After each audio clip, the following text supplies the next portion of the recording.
Hello and welcome back. Today is day 7 of TryHackMe Cyber Event 2025. Today is going to be about network discovery. The room is called Scan to Clause. So let's go ahead and open this up and get started and see what's going on for today. So introductions, Christmas preparations are delayed. HopSec has breached our QA environment and locked us out. Without it, the TBFC projects can't be tested and our entire SOCMIS pipeline is frozen. To make things worse, the server is slowly transforming into a twisted ESMAS node. Can you help HopSec's trail find a way back to TBFC and restore the server before the bunnies takeover is complete?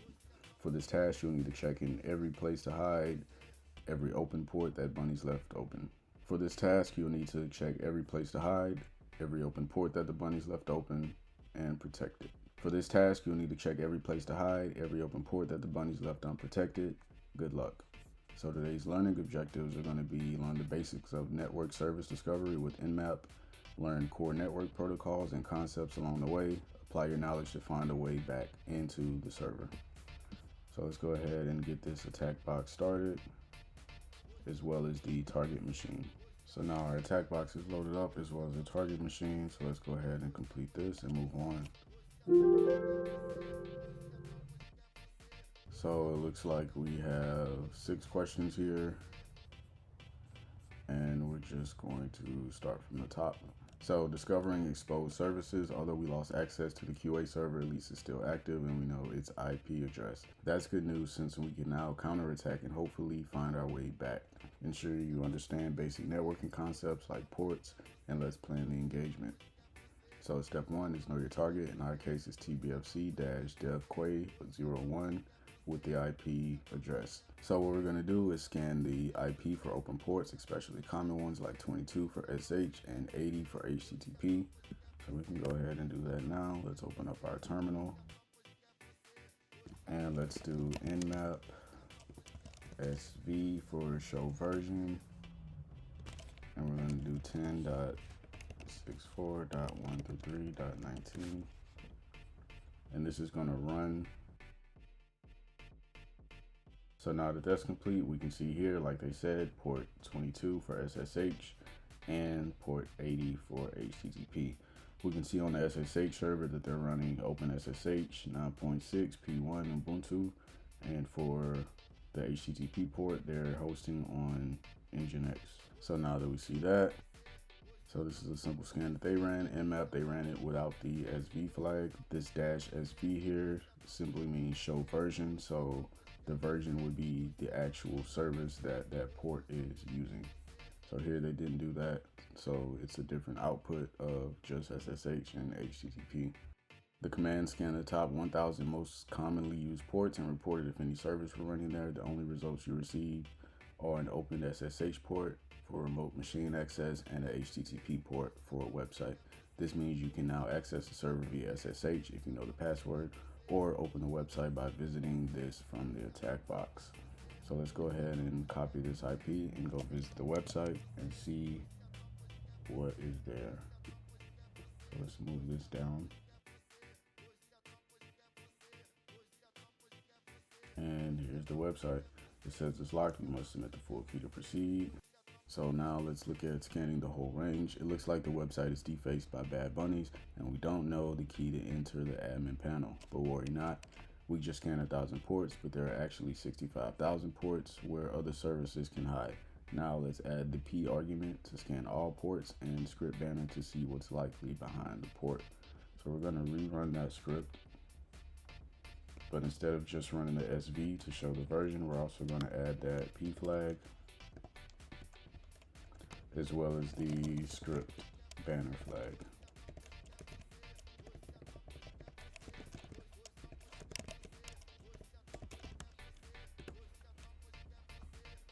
And we're just going to see what that returns back with.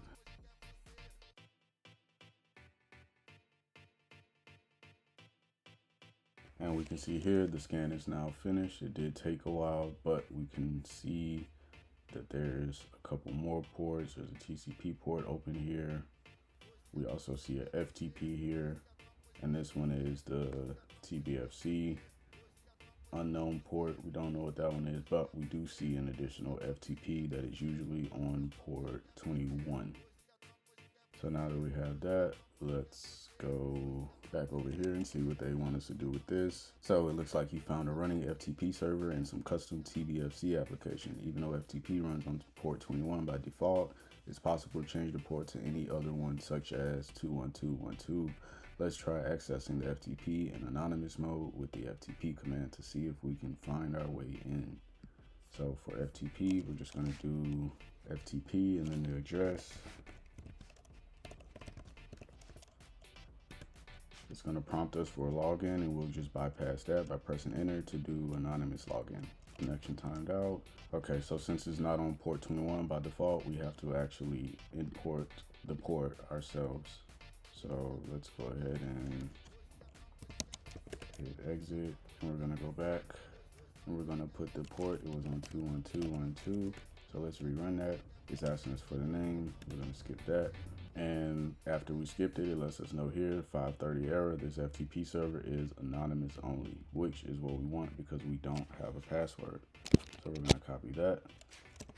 We're gonna exit again, and then we're gonna go back in, and for the name, we're just gonna enter anonymous, and let's see what happens. Okay, now it says we're connected to IP. It shows the name, anonymous, and a 230 login successful. So now that we're in this, we can look around and use the ls command, and we see here that there's an FTP folder, and we also have a TBFC key. So I wonder what this is, right? So let's go back over here and see what's going on with this file. So here, now that we have the key for FTP, it wouldn't be a cat command, it would be a git command to see what this file is here. So we're gonna copy this, we're gonna do git. So now that we've used that git command, we have successfully gotten this key on our own machine. So if we go up here, we go to places. So now that we successfully got this file from the FTP server, it's now sitting here in our root folder. So if we right click here and open in terminal, we can do cat, and we see a key here. So let's see. So key one is going to be Aster with an underscore. We have the second flag. So we need to go back and get this first flag from this website. And it says pawn by Hopsec, which is called defacing. They deface the website. Okay. So now that we have the first part of the key and the first question answered, we need to get the second and third part of this key to decrypt the site and unlock it. So let's go back up. We've now got the first key, so port scanning modes. Good job finding the first flag part. There's nothing more we can see on the FTP server, so let's move on to the custom TBFC app on port 25251. Since it is not a well-known service like HTTP or FTP, your web browser or FTP client won't know how to access it. Luckily, you can always use Netcat, a universal tool to interact with network services. So let's go back here, and then here we can exit because we're done. And let's do Netcat with the V flag, which is for verbose. It's going to let us know in real time what it's processing and what it's scanning.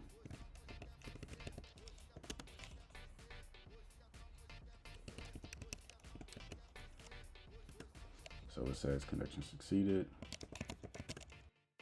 So with all the commands here, I'm just testing them out. We got a help command that's let us know what all commands are available. We have a status, which is here. We have a git key, so we're going to try that one. And it says not armed. So that was giving us an error. So we're going to go back in and rerun the netcat command.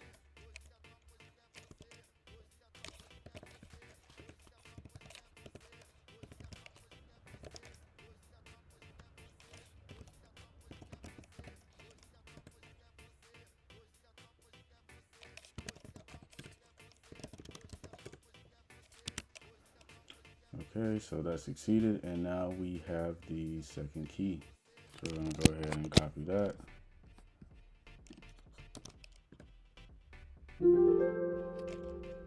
And now we have completed the third question. So now we just have to go find the third key found in the DNS records. So let's scroll back up and see how we can get to that. So it tells us here, once we receive the key, press Control C to exit the netcat client. So let's go ahead and do that. And now we're back at our main terminal. So TCP and UDP ports, congratulations on the second flag, but where do we look for the third one? Till now you've scanned only TCP ports, but there are also 65,000 ports for UDP, another transport protocol. And there's a chance that hop secrets are hiding there too. You can switch to UDP by specifying the SU flag. So we're gonna go run a third nmap command, but instead of running on TCP, which is by default, we're going to run SU and then the IP again. And now we can see that that scan is done, and it's bringing up a, now we have never seen this port, but port 53 for UDP, and it is open. It's also a domain service. So now let's go back and see how we can exploit that service. After a minute, you will see that an open port 53 associated with DNS. It's a protocol that jogs the modern web by connecting domains to IPs and many more.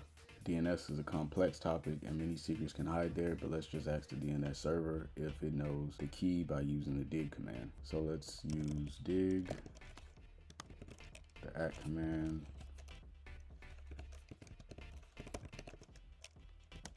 We're going to do txt because it's going to be a text file, and then we're going to assume that it is in the same format as key 1 and 2, and just do key3.tbfc.local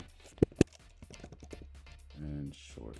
And we've just dug our way to the third key, so key 3 is here now. So let's go ahead and copy this.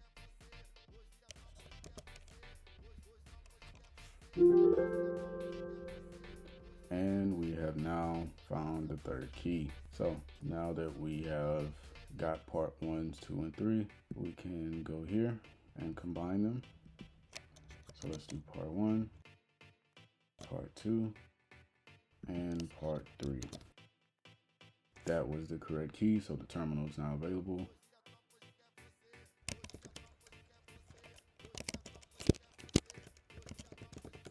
And just looking here, we can see this is what was going on when they dumped the database, which was, looks like SQL injection here. They selected star, which is a wildcard, to dump the entire database. We can see here, this is what they did, and the MySQL version that they used, which is the next flag.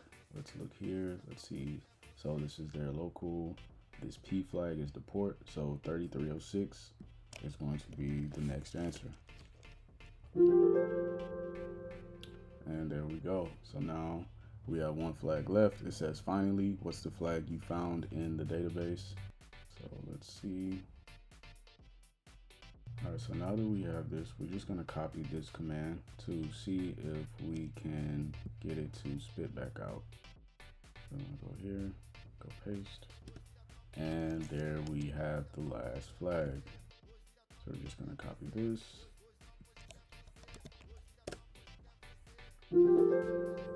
And now we're done. If you enjoyed today's room, feel free to check out the nmap basics room. That's a really good room if you are wanting to learn the basics of what we just did, but a little bit more in depth. So that's the last question. I'm going to go ahead and finish this up.